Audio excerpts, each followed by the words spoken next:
একবার খেলে না বারবার খেতে ইচ্ছা করবে। সন্ধ্যাবেলা এরকম স্ন্যাক্স হলে পুরো একদম জমে যাবে। বসিয়ে দিলাম কড়াই, নিয়ে নিলাম তেল, আর ফোড়নে দিলাম জিরে, 1 চামচ মতো সাদা তিল আর অল্প পরিমাণে সাদা সর্ষে আর কিছু কুচনো কাঁচা লঙ্কা।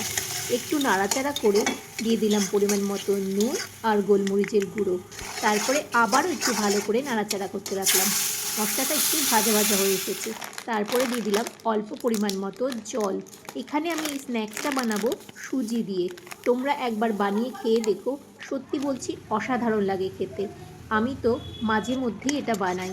তারপরে এটা আমি দেখো নেড়েচেড়ে একদম টাইট করে নিয়েছি সুজিটাকে।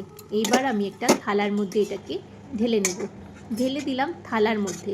এখানে আমি 2-3টে আলু সেদ্ধ করে রেখেছি আগে থেকেই।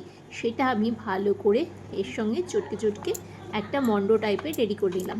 পুরো আটা যেরকম মাখে সেরকম একটা মণ্ড রেডি করে নিলাম। হাতের মধ্যে অল্প পরিমাণে তেল নিলে ভালো হবে, এটা মোলায়েম হয়ে যাবে। আমি তারপরে এটাকে